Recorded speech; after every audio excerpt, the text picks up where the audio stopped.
So go ahead and call the door. Oh, this is, I got an update, looks like. I left him out on the iPad veranda. not He's backed been up. in here. He's back there. Go ahead and gavel down there. Wait for Krista. No, I don't think so. It's just closed session, and that shouldn't be Yeah, too he's much. a good guy. I'll have a surprise. Well, no, it doesn't. Oh, God.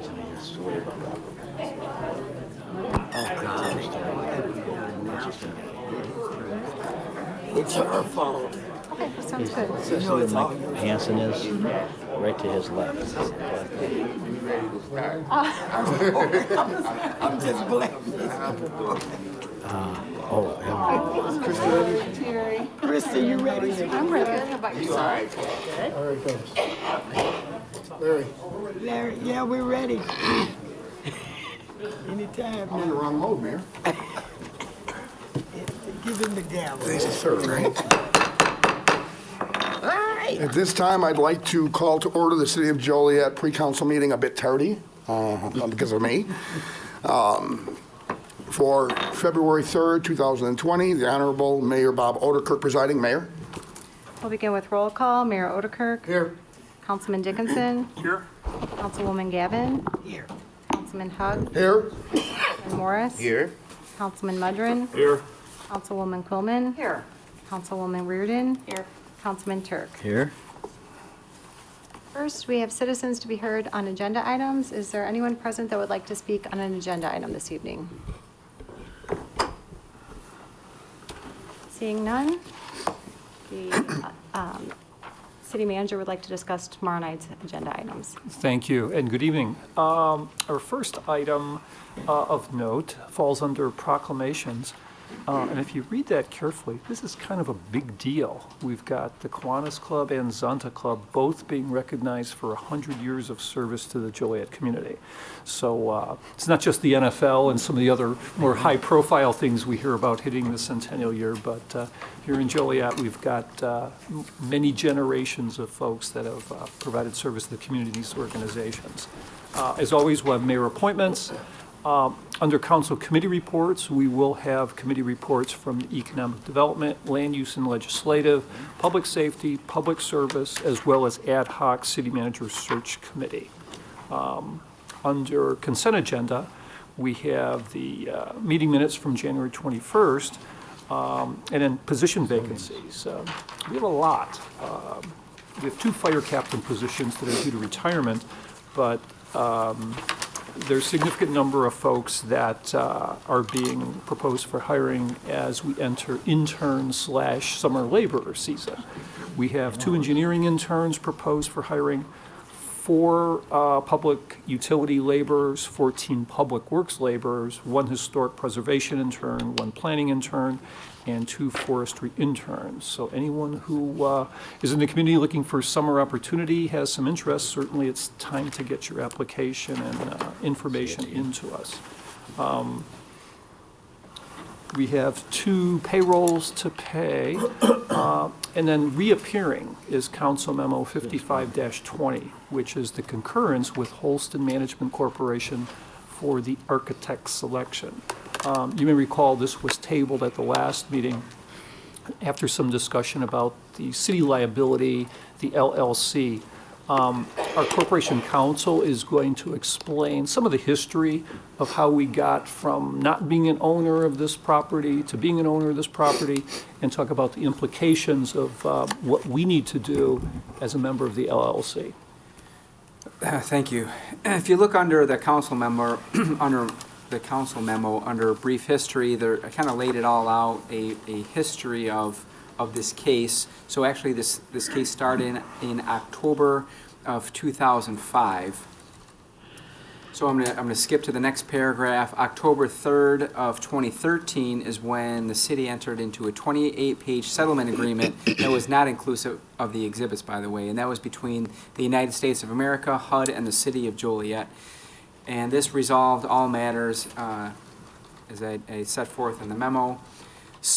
As part of that settlement agreement, we entered into or shall retain Holston Management Company or an alternate company to act as a management company. And then organized as a single asset business organization with the city. So then we ended up entering into an operating agreement with Holston. And if you look on that agreement itself, between the Holston, the city, and Riverwalk Homes LLC, the city has entered into agreement which essentially states that we have to, when certain things happen, to concur with what happens. So the selection of the HED as the architect falls into one of those definitions of a major action, and then as such, the city must consent. So the question it asks is this open the city up to any more liability than we already have?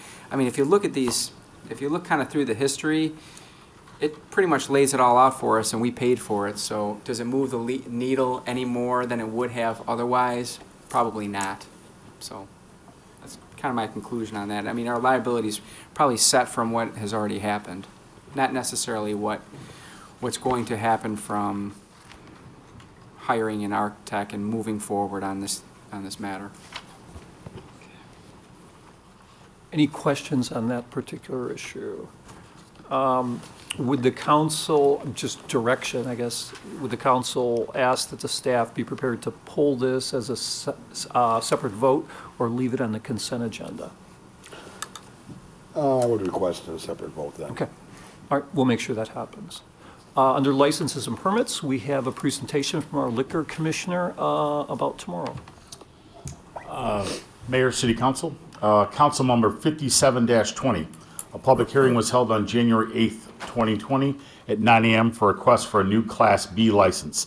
The applicant is Toro LLC, DBA Game Changers. Owner Kenneth Miner. Location is 2620 Cities Edge Drive. No persons appeared in opposition. There are no outstanding monies owed to the city. Police department has no issues. The building and fire department will need to do an inspection after construction is completed. Based on the facts of this hearing, the Liquor Commission is recommending approval. Next is Council Number 58-20, and we are removing that from the agenda for unforeseen circumstances. Any questions? Thank you. Thank you. Under ordinances tomorrow, we have Council Memo 60-20, which is an ordinance that would approve a recapture agreement for Marcella Avenue improvements. Council may recall that back on January 7th, we had a request from a firm called 275 Laraway Investors LLC to make some changes to the annexation agreement and authorize a rezoning of the property. As the former Laraway school site has led to relocation, there's some industrial development that's proposed for the site. Because of the fact that Marcella will require a traffic signal at Laraway Road, also an extension of the roadway, along with utility installation, this particular developer will be putting in public improvements that will have benefits to properties that remain undeveloped. So it's typical for communities and Joliet also to do recapture agreements so that the initial developer could recapture whatever that equitable share is of benefit that's provided to other owners. We did have some blanks in the version of the ordinance you received, which have been passed out this evening. Simply, it's a 15-year term to this recapture agreement. There's a 6% rate of interest, and then the dollar amounts have been estimated for each of the properties. And within the agreement itself, whatever the final costs are, it has to be reconciled. So if the costs come in lower, these numbers can be adjusted. The costs come in higher, these numbers will be adjusted. So this is basically to allow the developer to recapture his public improvement expenses. Any questions on this one? Next item is resolution. This is Council Memo 6220, which is a resolution that allows the city to file the Historic Preservation Commission annual report. This is something that's required every year as part of our acknowledgement or designation as a certified local government. Since the commission is going to do a presentation tomorrow, I won't steal any of their thunder and go through what's in it, so you could hold on until tomorrow. Next item is Council Memo 63-20, which is a resolution that authorizes an IGA between the city and Will County. As you know, the city began operating the Fairmont water system back in late 2019. And because the area is actually an unincorporated Will County, it's necessary for us to enter into an agreement with the county to do a few things. First off, we have the whole issue about codes and what standards are being utilized to make these connections. So this agreement reconciles some of those changes between our code and Will County code.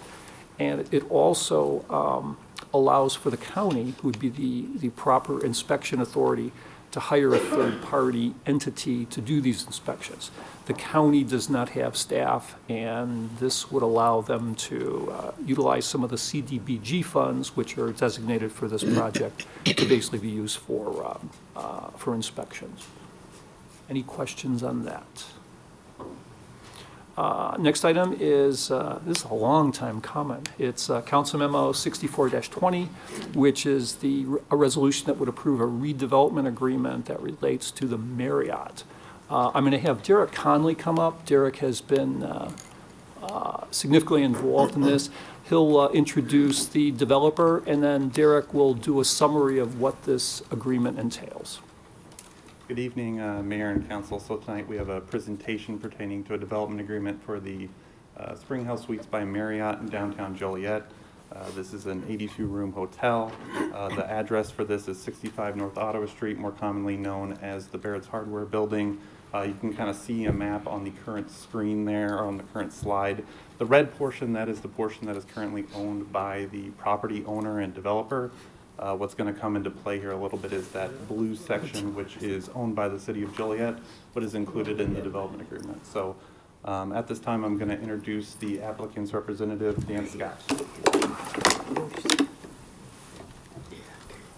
Good evening, and thank you for having me. I'm going to talk through the project a little bit and let you get to know about our company. So we have about 50 years of combined experience of managing hotels and hospitality. Our owner, Mike Patel, who unfortunately couldn't be here tonight, he was traveling out of the country for a wedding, but has been a resident of Joliet for the last 20 years and a business owner here in Joliet for the last 20 years. He has also 20 years of experience working for the state of Illinois as a civil engineer. And here's some of our pictures of our management team that operate and manage all the hotels we own and operate here in Joliet, Illinois. Like I said, we started here in 1999 with the purchase of a motel in Joliet. And then in 2012, we bought two hotels, the Comfort Inn and Quality Inn, located on Larkin Avenue and located on Norman Avenue by the mall. In 2013, our owner invested $1.7 million in renovations to both hotels. And then in 2016, we purchased the old Lexington Inn and Suites Motel on Norman Avenue next to the mall area. And we did a complete renovation, $1.7 million in renovations to that property to turn it into the award-winning Best Western Plus hotel that it is today. In 2018, we did purchase the Barrett's Hardware Store for a hotel development, and we've been working about 18 months with the city on this. So I know this project in and out. I'm just obsessed with it because I want to see it through.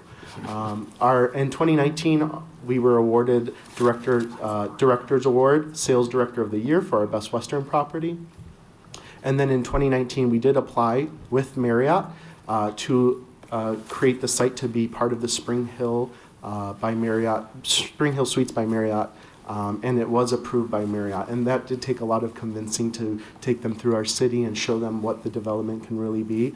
And they are very excited about this project. I was just at headquarters last week doing some training, and we met with many of their upper management who knew about this project because of the uniqueness. It's not a typical Marriott project because it's an adaptive reuse building, so they're very excited for it. And I'm excited to show you a little bit about the project. Just a little bit about our company. POSH stands for Passion, Open Communication, Service to Others, and Honesty. These are some photos of all our employees. 75% of our employees are residents of Joliet, Illinois. So we do really care about our community. We do a lot of outreach. We do a lot of sponsorships with local businesses. And we really invest a lot into our employees. They are very important to us, and our success today is here because of them. Our company currently has 40 full-time employees. In 2019, we did about $1 million in payroll. We offer competitive wages, bonuses, PTO, healthcare, dental, vision, life insurance, 401k, paid training, paid education, flexible scheduling to all our employees. We partner with a lot of community organizations, Heritage Corridor. This project's working with the Joliet Downtown Partnership, Will County Lodging Association, the CED. We are truly a partner with the community. We just signed a partnership agreement with the Joliet Slammers last week, which we'll have more details further throughout the year with all our hotels and this new hotel coming. In 2019, our company did 100 hours of community service through our team members here in Joliet. And this is our Best Western Plus that we're talking about, located at 3231 Norman Avenue. It was ranked in the top 5% by Best Western Hotels and Resorts out of 2,300 hotels. We were ranked number 32, and that's after opening in 1 year. Our Comfort Inn is located right next door. That's also an award-winning property. It has won TripAdvisor awards in 2018 and in 2019 for guest service. And then our Quality Inn located on Larkin Avenue. And that's 135 South Larkin near the Sam's Club. That's just to show you some of the awards we've won in 2017, 18, and 19. And we did get some in 2020 just recently, but I didn't get a chance to put them up because they just came through last week. That is where we were awarded Sales Director of the Year. So Best Western Hotel and Resorts awards one person for Sales Director of the Year for creating business partnership with the community, working with the brand. And I was awarded that in 2019. So that's one person out of 2,300 hotels. And they are, a great partner with us here in Joliet. And I think this is just to show you what we will do with this project in downtown Joliet. So a little bit about the project. Currently, the Barrett's building, located at 65 North Ottawa Street, is a 4-story building. Part of this project, and this is where the most difficult part was, is adding 2 additional floors to the building. To become a Marriott, we had to be 80 rooms or larger, and this was the biggest struggle, and this is what we spent almost 18 months studying and preparing for. The Ottawa Street side of the building, we are going to keep the original historic look, and when I show you some photos as we go through, you'll see we're bringing the Barrett's original look back as well, which I think is really exciting because it's on Route 66, and it means so much to so many people. Every person I've talked to that's from Joliet about this project reminds me of the time of going to Barrett's. Remembering it being a kid and riding up the elevator to get a paint can. So we really took that feedback, and when we go through the design aspects, we will show you how we're bringing the Barrett's building back almost to its original on the restaurant side. It's going to offer 1,500 square feet of meeting space, the Van Horn Room, Romeo, and Juliet. And this is very important. We've talked with a lot of community businesses, law firms in the area, telling us that they need smaller spaces for meeting space in downtown Joliet for depositions and hearings, trainings, and meetings. So we took this into effect when designing the hotel. Spring Hill Suites, their traveler is called the Smart Traveler. So they are really big on health consciousness. So we designed a 1,000 square foot state-of-the-art fitness center that will offer Pelotons and things of that nature, a yoga studio area. So this was really something unique to the area that none of our hotels currently offer in the market, which I think will be really exciting. We'll have an outdoor patio with a pergola. Our lobby space will have 16-foot ceilings with multi-functional space, which I'll tell you about a little later. We'll be offering valet and self-parking, room service, 24-hour market, our Barrett's Grill and Hard Liquor restaurant, which will have 80 seats, and then we'll also be doing a 400 square foot We Proudly Serve Starbucks coffee shop. We haven't named that yet. That's a new concept that we're working on and a new amenity to the hotel that was just recently approved. But we'll be offering a full Starbucks menu out of that location as well, which we think will be really nice for the local businesses as well as the hotel guests coming. And this is what it'll look like.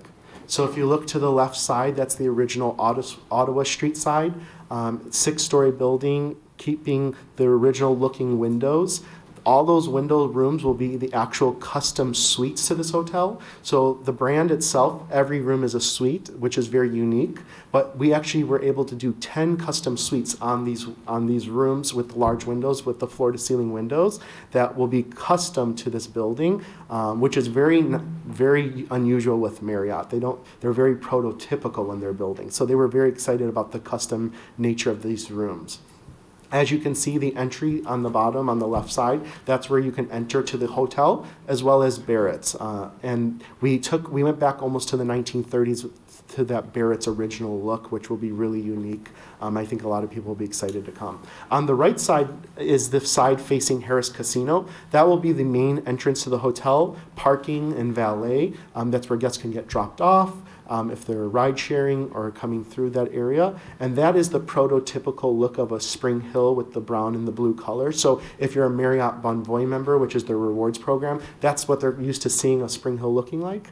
It's still slightly unique because it's a 6-story building versus their prototypical 3-story, but that is the prototypical look that we're going for.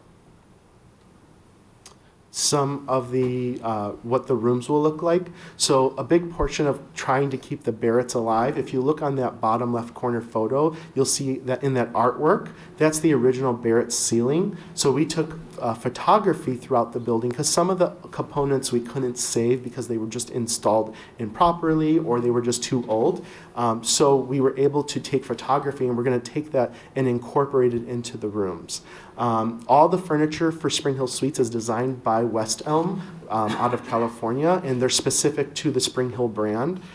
They have a trundle bed in every room, which is very unique to the brand versus most hotels have pull-out sofas. But all these furniture fixtures are found only in Spring Hill Suites. They're custom designed just for the brand. This will be our public space. So that's an example of the lobby space area. On the bottom left corner, that mural on the wall is actually called an S canvas, which is one of the standards of the brand. It's actually a moving art piece that's constantly changing. So we can take local art and upload it into that. Another feature in this lobby that we're going to incorporate is an art gallery, which is required by the brand, and they want us to incorporate local artists. So we thought this would be a great opportunity to partner with the University of St. Francis Art School to have some of their students on a monthly basis put their art up, so as people are coming through the hotel or Starbucks or the restaurant, they can come through the lobby and see the different art of the local university students. This has a multi-purpose use. So on the right side of that lobby area is called a tech area. So guests will be able to work on computer or smartphones, iPad devices. On the top right corner is the front desk area. So you see that mural of a cash register. That is the original Barrett's cash register from 1920s. We do have it and are having it refurbished to put back into the restaurant. But you can see all those pictures are different photography that we found throughout the building that we took, and we're going to incorporate it through the building. Some of the outdoor pieces that we'll have under the pergola area, so when guests are entering the hotel and see the outdoor seating area. And here's some of the designs that we'll be incorporating into the Barrett's restaurant. Some of the ceiling components, wood flooring. We found some tables that are designed, made out of screws and nuts that actually can slightly move. Very 1930 historic feeling pieces, and that's what we wanted to incorporate. We saved all the ladders and boxes on the walls from Barrett's that we're going to build our actual bar out of. So we're really bringing back that historic Joliet so that when people are coming through, they can see this. A little bit about Spring Hill Suites by Marriott. It is the largest all-suites brand hotel. So that is a really great feature. There's currently 441 throughout the U.S. with 187 pipeline to open in the next 3 years, which is kind of on the smaller end for Marriott. Typically, they have about 1,000 properties in a brand. But the nice thing about this brand that we really were attracted to is typically Marriott's very strong Sunday through Thursday on their business side.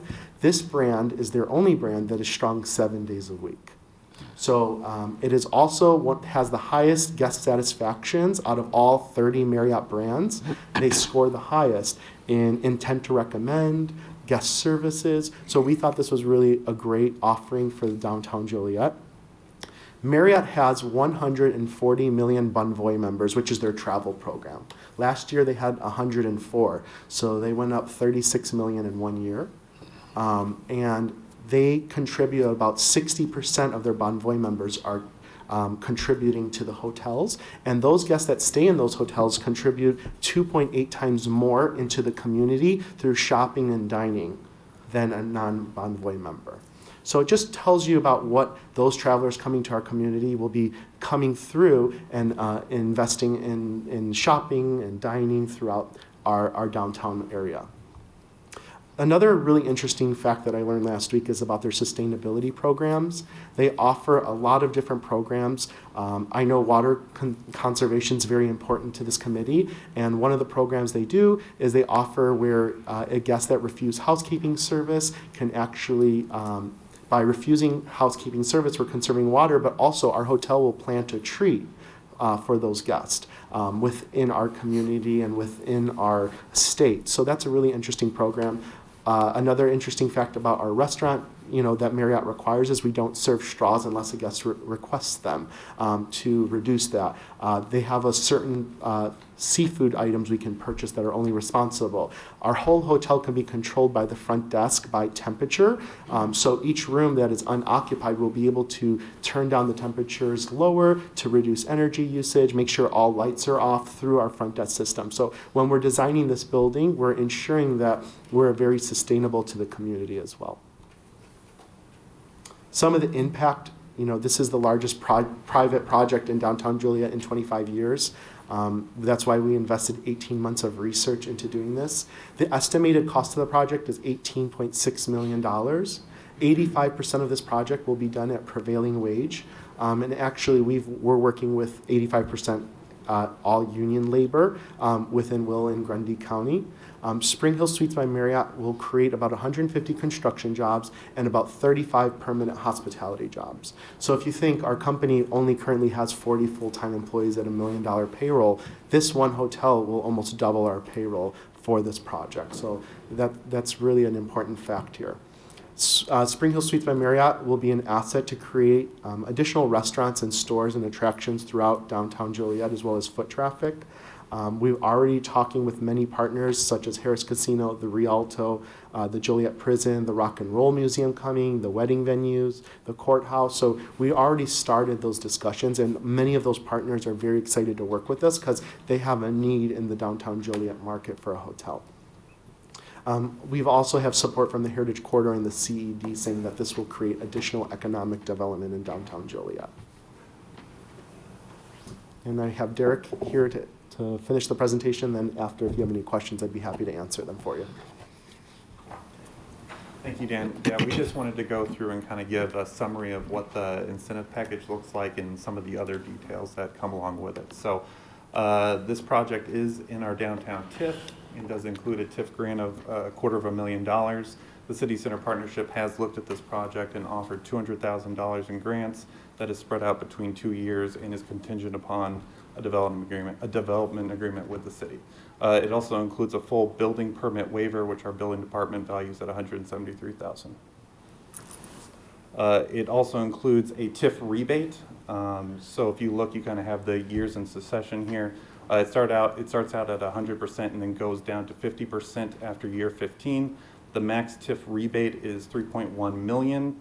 And then I project after year 18 they will reach that and they will no longer get the TIF rebate. This also includes a hotel motel tax rebate for 5 years, 100%. The max rebate is $1.2 million. This is just a chart that kind of breaks down all of the incentives that are being offered. A majority of the incentive comes from the TIF rebate at about 17, almost 18%. Then the hotel motel tax rebate, and then around 1% you have the TIF grant, the building permit waiver, and then the grant from the City Center Partnership. All said and done, this is about a $5 million incentive that I project coming in at about 28.6%. That does sound like a large number, 5 million. However, this is a very large project. As Dan mentioned, this is the largest project in 25 years. Comparing this to one of our last projects, the Barber Building, which was a $2.6 million project. This project is about 7 times larger than that. That's why you see the increase in the incentive.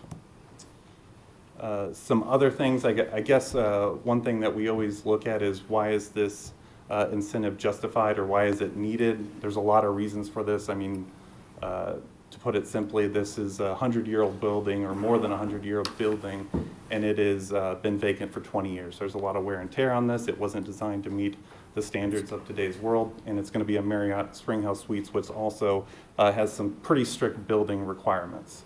The developer did go through and do an appraisal of what this building is going to be worth at its completion, which was $13.9 million. And as we've said, that the project is going to cost about $18.6 million to construct. So obviously, why would you invest $18 million into a $13 million project? And that's where the city comes in. We've always talked about justifying incentives by filling the gap. And that's what we're doing with this incentive of $5 million. We're coming in and we're filling the gap of what is projected to be about $4.75 million. Benefits to the city, we see benefits in tax revenue from property taxes, hotel motel tax, sales tax revenue, and then when you total that up, it comes out to about $6.7 million. This is after the incentives are taken out of the equation. Some miscellaneous items within this. The developer is going to make improvements to a city-owned parking lot. So as I mentioned before, that little on the map there, the little green spot that is city-owned, the developer at his own cost is going to go in and make improvements to that parking lot. It's going to be one cohesive parking lot between the privately owned and the city-owned lot. And then he is planning on using some of those spaces for the Marriott, but then they're going to preserve about 10 spaces for public parking because there are a couple of other businesses in that area. The city was not willing to give up on the potential to see some type of development on this city-owned property in the future. So potentially there could be a future development that wanted to build on that city-owned parking lot, and we wanted to leave that possible for the future. So actually, we negotiated this just between staff, and then there was a little bit more negotiating at the Economic Development Committee level. And what we came down to was that for 2 years after the hotel is opened, or for the first 2 years after the hotel is opened, any development on that lot, it has to be 3 stories or less. After 2 years, you can build another 10 stories on top of it. So in the long run, we are not prohibiting any future development on this lot.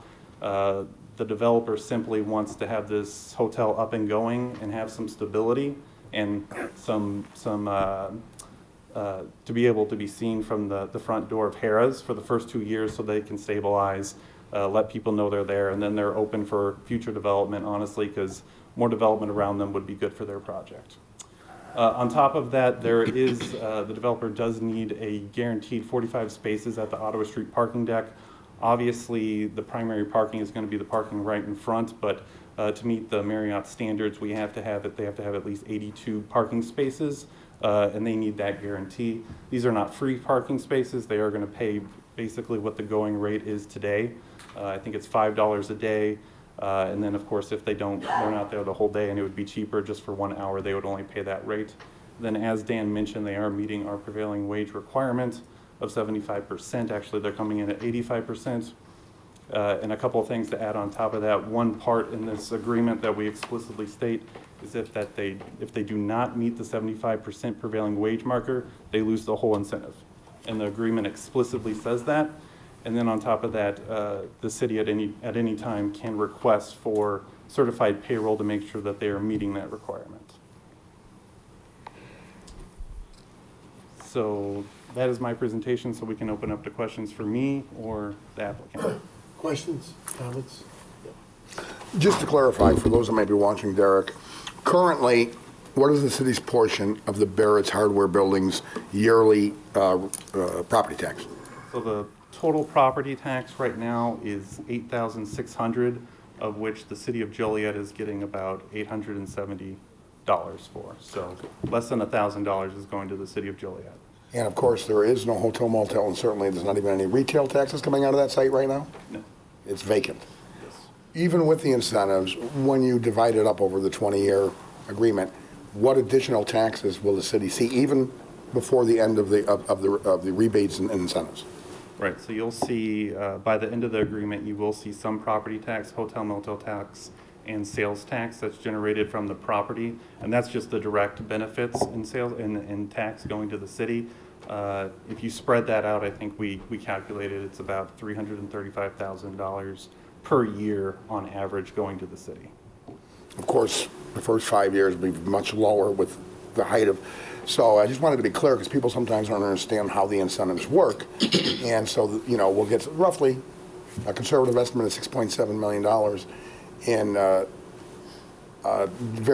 various taxes over the next 20 years, and then we'll get all the taxes after that. So when you divide that 6.7 by 20 years, it comes about $335,000 a year versus $870 a year? Yes. Thank you. Oh, what? Go ahead. I have a question for, is it Keith? It's Keith? Dan? Dan, I'm sorry.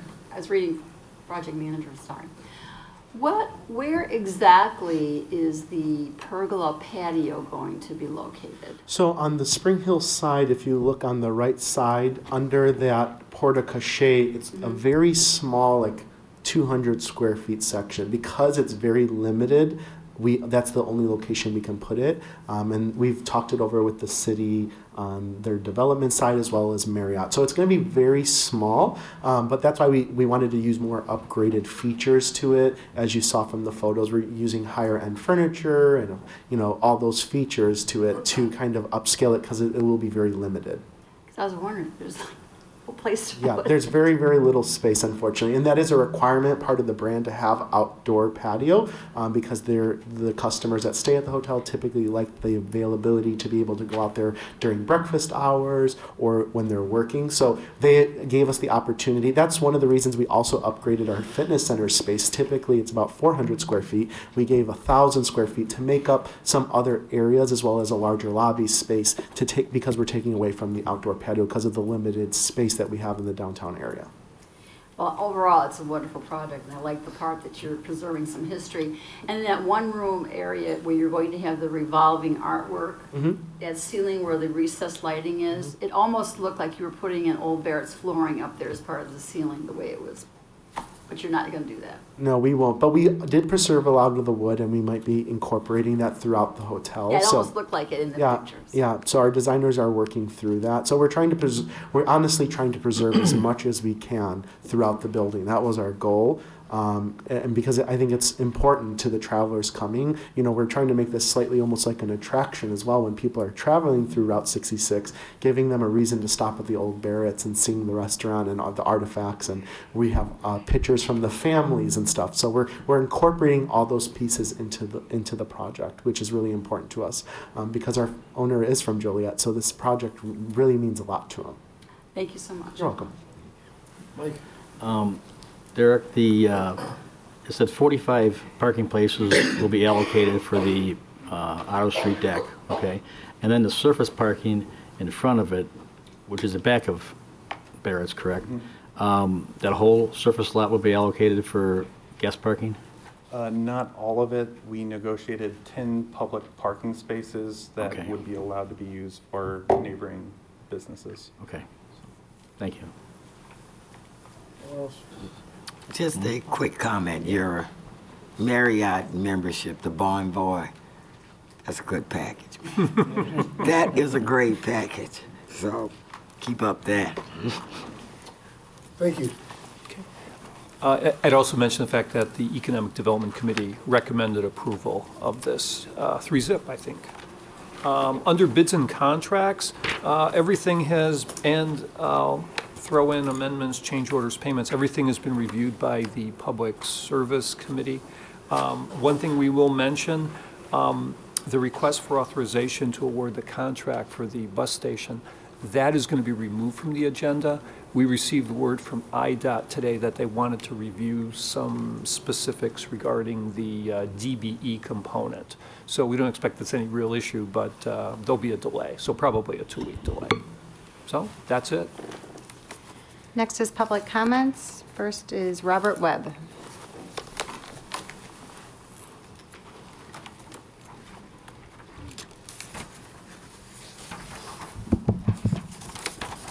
In the name of Yahweh Shai the Messiah, and on behalf of the victims of the unilateral contracts issued from the ship and dry dock upon the land over here at 14th West Jefferson, I extended this council my greetings of peace and friendship. I'm here today to provide you all with some information I want you all to take under advisement. Approximately 155 years, it's been approximately 155 years since former USA President Abraham Lincoln signed into law the 13th Amendment of the Constitution for the United States of America, which forever abolished the public policy and practice of involuntary servitude, chattel slavery, throughout the United States and territories to subject to the jurisdiction of the United States of America. Unfortunately, there are those who happen to be officers of the court over here at this ship on dry dock upon the land at 14th West Jefferson Street, who feel as though that they have a right to issue contracts requiring individuals to perform community service, which is involuntary servitude.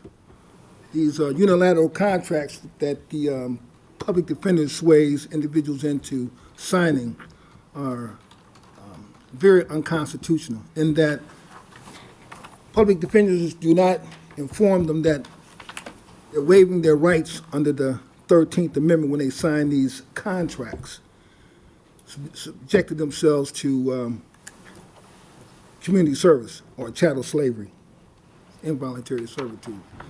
Now, not only does this practice interferes with these individuals or the victims of these unilateral contracts, these one-way contracts, not only does it interferes with their rights under the 8th Amendment because it's cruel and unusual punishment to require somebody to pay a fine and then do community service on top just because they have a traffic violation of some sort.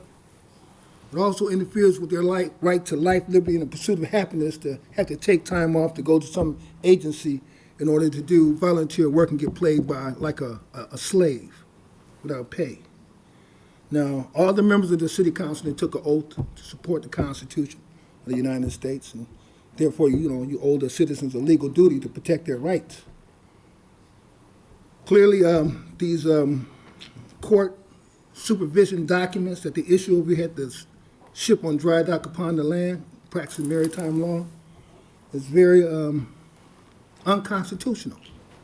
And it's an issue that needs to be addressed because, once again, the victims of these unilateral contracts, all right, should not have to be subjected to having to pay a fine and then turn around and get 300, 400 hours worth of community service.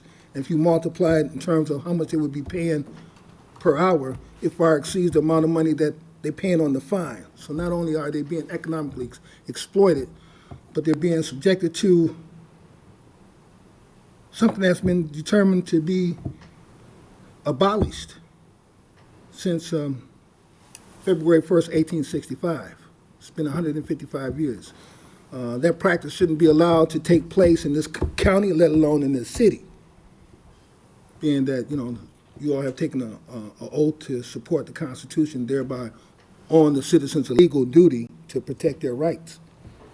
And in addressing this particular issue with the county or the chief judge over there that ship on dry dock upon the land, to abolish, that unilateral contract, or at least inform those individuals that are being signing those unilateral contracts that they have a right to, right underneath their name without prejudice, to modify the terms and conditions of those unilateral contracts, You're at the 4-minute mark. Thank which you. are unlawful because they should be bilateral contracts and not unilateral contracts. Okay, thank you. Is there anyone else who would like to speak under public comments?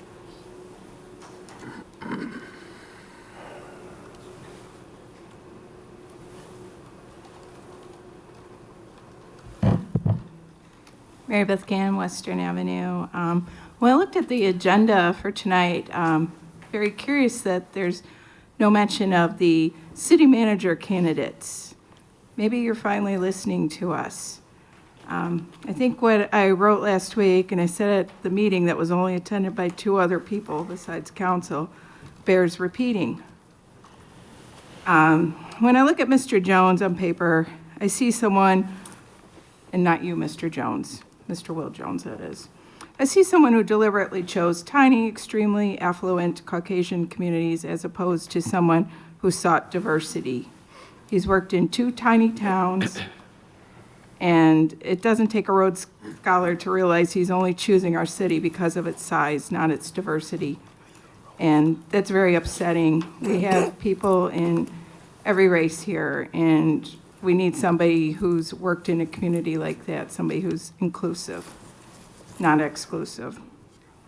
I feel like he's only coming here to springboard to his next big target. He's ill-equipped to work here. He's worked in too many small towns. This is the 3rd largest city in Illinois, and it's not a learn-as-you-go position. That being said, I'll move on to Mr. Rooney. You should have all Googled these candidates before you even looked at them or interviewed them. When I look at Mr. Rooney, I see that in Carpentersville, he raised property taxes nearly every year. He raised sales tax. He raised water rates. He had a, quote, contentious relationship with city unions, hurting contract negotiations. He successfully reduced union police, union fire, union public works employees. Joliet is a union stronghold. I really hope that members of Joliet FOP, AFSCME 440, and JFD 44 are paying attention here. None of you up there can get elected without these 3 unions. And I hope that our union members are noticing that the Mudron 5 pushed these candidates forward. An anti-union person and someone who seems on the surface opposed to diversity. As a 4th-generation union member myself, NABET 41, I was an officer in it, I take offense to this as well. Maybe we need rubber scabby rats to sit at the dais for those who want to push an anti-union candidate. I know I come here a lot to complain, but tonight I'm offering you solutions again. Extend the window. Bring forth new candidates. Interview better candidates. Or lastly, the best option possible, bring back Marty Shanahan, the most qualified person for the job. Thank you. Thank you. Good evening, everyone. First, I want to say the gentleman who spoke about the Marriott Hotel downtown is extremely encouraging to me because I still believe we can be the city of champions. But I wanted to come by today and speak with everyone about hiring the new city manager. And I'm sure you're all wondering why Mary Beth and I are always here talking. But it's because we believe that there can be change. So, sorry. Anyway, we want you to take very seriously who you'd be hiring. I also want to speak to all of you about your responsibility to the people of Joliet and what's going on right now in our beautiful city. So this Friday through Sunday, I cannot count on both hands the amount of shots fired. In just 3 days, too many shots were fired for me to count on both hands. That's really, really sad. I'm told that our police chief's policy has been to only report the shots fired to the news media if somebody gets shot or was murdered. Please correct me if I'm wrong in this. I'm grateful for all our neighborhood groups and social media because we are getting reports of what's going on and which neighbor called and the responses that they got. I want to thank our police officers who are in battle on these streets. They are doing a good job, the very best that they can. But realistically, more police are needed. At this time, I really think it would be time for us to have some military in. It's just a suggestion. And really, that puts us to one of our candidates who has military experience as a colonel. It wouldn't be a bad idea right now, honestly. We can do so much better than what we're doing right now. And I have one more thing.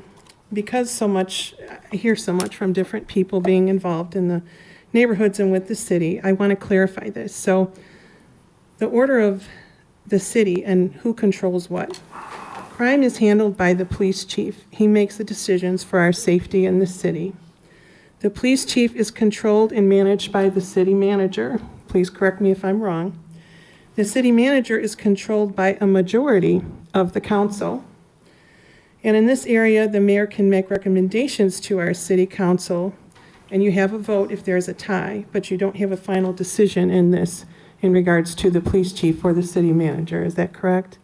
Okay, thank you very much. Just wanted to clarify that. Thank you. I did receive a request to go into closed session this evening. Is there a motion to go into closed session to discuss personnel, after which the meeting will be adjourned? So moved. Been motion and seconded to go into closed session to discuss personnel, after which the meeting will be adjourned. Councilman Dickinson? Aye. Councilwoman Gavin? Aye. Councilman Hug? Oh, absolutely. Councilman Morris? Aye. Councilman Mudrin? Aye. Councilwoman Coleman? Aye. Councilwoman Reardon? Aye. Councilman Turk? Aye. Motion carried. Aye.